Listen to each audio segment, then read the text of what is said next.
What's up everyone, welcome back to ARTV. My name is John and it's time for a review of album number 5, Ginger, by the hip-hop collective and all-American boy band Brockhampton. What do you think of when you hear the word ginger? Is it gingers have souls? Or perhaps... And ginger is one of my favorite ingredients to use because it's so healthy. Whichever one you associate is probably not going to be the one that you, in the long run, associate with this album, Ginger, by Brockhampton. On this record, I would say that ginger is used as an adjective to describe the feelings, the mood of the record. Obviously, they refer to that in the lyrical content. And as this album rolls out, I see this as being the connecting bridge to their back catalog in the sense that the Saturation trilogy, it was more fun, I think, at its core. A blast to listen to, that's for sure. But moving into IRIDESCENCE and the removal of Amir Van, considering his allegations and the things that were brought into the light, the misconduct, I think that was a record where you could see that the wounds were still very fresh. They were still healing. In fact, they didn't know how to cope. And this time around on Ginger, I feel this is them stitching up those wounds and carrying on, but also revealing some of the troubling stories that happened along the way.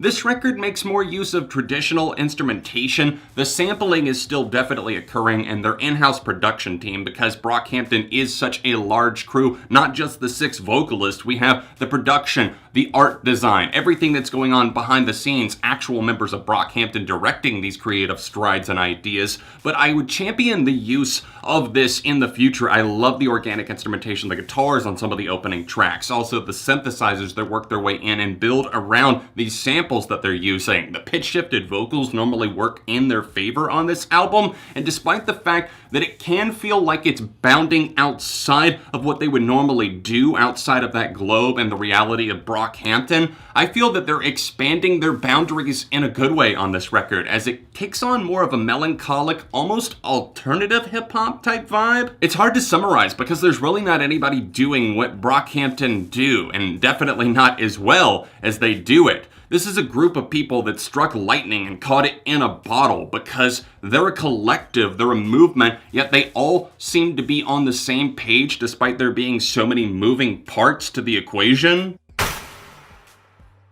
Really, this record works extremely well because of the members of Brockhampton, the vocal members especially, playing off of each other's energies, the velocity or else the restraint that they're showing in one of their verses, and the fact that they can pick up the story, they can keep continuing with the flow of that song. They work with what the production is giving them, or maybe even vice versa. Maybe the production works in favor of what the vocalist is putting out there. I would say that some of my favorite vocal moments come from Joba. Matt Champion on this record absolutely kills it on some of his tracks. Bareface and Dom McLennan, again, that guy right there, I just feel that he doesn't always get enough credit in this group, but he definitely kills it with his verses here, especially on some of the tracks like Dearly Departed, where he addresses the allegations and the robbery that was set up by Amir Van, one of the former members of Brockhampton. It's really compelling, but also emotional at the same time. We do get some featured guest vocals on this record, and the majority of those moments don't necessarily outshine Brockhampton, but they also do a pretty good job at blending in. One of the moments that did stand out to me a little bit more on the negative side of things would be Heaven Belongs to You. Slow Tie is featured there, and not that he feels inadequate on that track, it's just that it's a little bit more out of the realm of what the rest of the record seems to be doing. And then we have Victor Roberts, which is obviously the title of the man rapping on the song. It's a friend of Dom McLennan,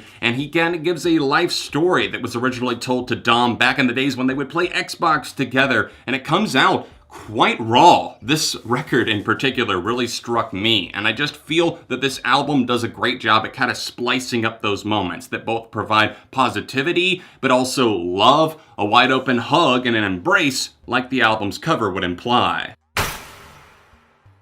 We open up with No Halo, which makes great use of these kind of forlorn guitars, but I also love the fact that they do have a warm tinge to them. The feelings that I get while listening to this track, it's a total atmospheric mood that I am so down for. I love the fact that they're able to incorporate other elements and it actually plays out to their advantage. This streak kind of continues as they make use of the guitars once again on Sugar and even Boy Bye and the background. The latter of those really popping off. There's such an energy about that track, especially the chorus, the way that the vocalists play off of each other just going from verse to verse. It's kind of uncanny how good it is. Moving over to the title track Ginger, we get a warm embrace once again. This song feels like a friend that's kind of there for you, but it's also giving you this lingering sting, this feeling like I'm not exactly sure what happened, but we're going to get through this. The production on that track is really fantastic. I love the mood that it's set, and I know I keep using the words mood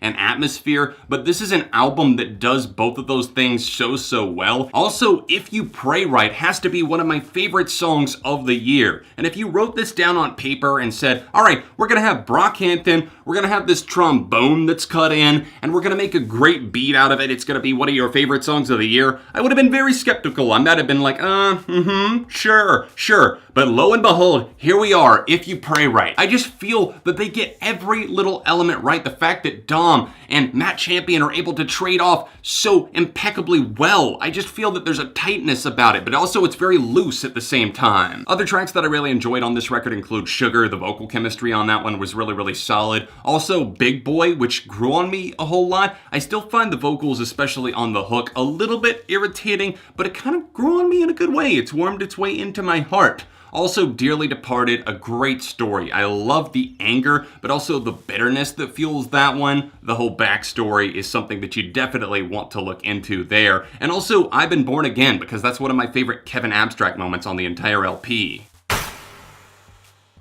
Come Here Ginger, give John from ARTV a warm embrace. This is one of those albums that just makes you feel like, damn, did I lose a friend or am I regaining a friend?